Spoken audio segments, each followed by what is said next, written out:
قرآن قرآن قرآن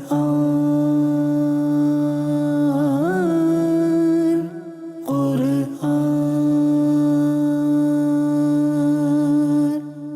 الحمد لله رب العالمين والصلاة والسلام على سيد الأنبياء والمرسلين أما بعد فأعوذ بالله من الشيطان الرجيم بسم الله الرحمن الرحيم. My dear respected viewers of Madani Channel, we once again welcome you in our program Surahs of Quran, Benefits and Rewards, and today we'll be talking about Surah Aal-E-Imran. Be with us from start to end, an immense amount of knowledge inshallah you'll be learning. Before we proceed towards our topic of the day, let's make few good intentions. My Shaykh Tariqat, Amir of Sunnah, Hazrat Allama Maulana Muhammad Ilyas Attar Qadri, Damat Barakatuhum Al-Aliyah, has given us a beautiful mindset to make good intentions before we perform any permissible deed or we do any permissible task. I make this intention that I'll present this program for the pleasure of Allah subhanahu wa ta'ala, which should be the foremost intention of every believer.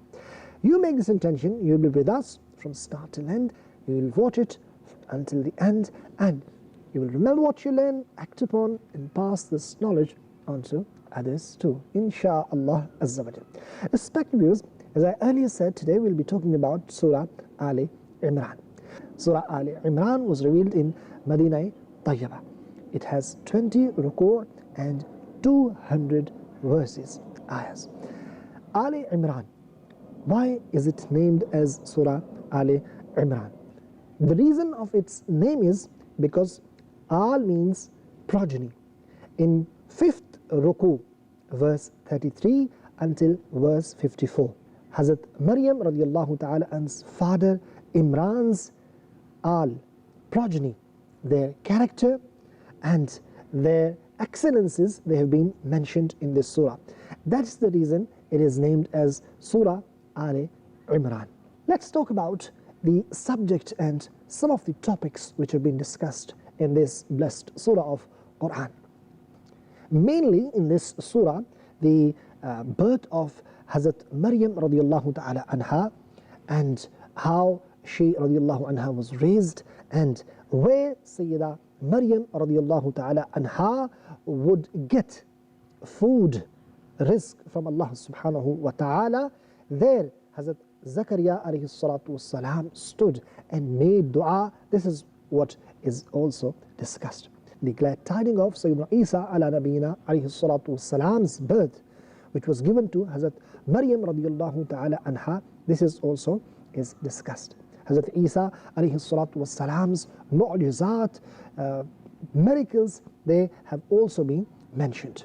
In the surah, proofs have been mentioned about the oneness of Allah subhanahu wa ta'ala, prophethood of Prophet of Allah alayhi salatu wassalam, and the Quran being true book of Allah subhanahu wa ta'ala. Their proofs are mentioned. It is also mentioned that in the court of Allah subhanahu wa ta'ala, the best religion is religion of Islam.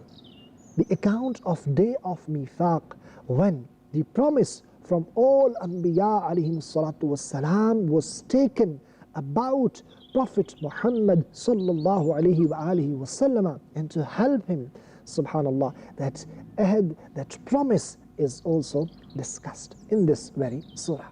The sacredness of Makkatul Mukarramah, Khana-e-Kaaba, house of Allah, its excellence, and the excellence of the ummah of Prophet Muhammad sallallahu alayhi wa alihi wasallam over all other ummahs is also mentioned in this very surah. The battle of Badr and Uhud has been discussed, and the lessons learned from these battles are also mentioned. The virtues of those who spend for the betterment of ummah, do ihsan on others, and are not miser, their virtues are also mentioned. Martyrs are alive and they get risk sustenance from the court of Allah subhanahu wa ta'ala, and they become happy upon this fadl. This is mentioned in this surah. In Surah Aal-E-Imran, at the end, Allah subhanahu wa ta'ala invites people to ponder over the wonders of this world, on this earth, and in the skies, and advised to remain patient while striving in the path of Allah subhanahu wa ta'ala and to guard Islamic borders. At the end, I would like to mention a few rewards of this surah.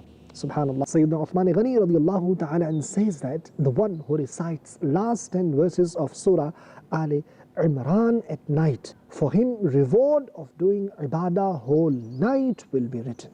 Subhanallah. Allahu Akbar. We should make a habit of reciting last 10 verses of Surah Al-E-Imran. Inshallah, we'll gain reward of worshipping whole night. Hazrat Makhul radiallahu ta'ala says, the one who recites Surah Al-E-Imran on Friday until night, angels keep praying for that person. Subhanallah. Respected viewers of Madani Channel, if you want prayers of angels, then recite Surah Al-E-Imran. There are so many barakas and blessings. Alhamdulillah, we learned rewards and benefits of Surah Al-E-Imran. I hope you must have learned. That's all for today. We'll be back with another beautiful surah next time in the same program. Keep watching Madani Channel and keep reciting Salat upon Nabi alayhi salatu wassalam and the Holy Quran. Assalamu alaikum wa rahmatullahi wa barakatuh. Quran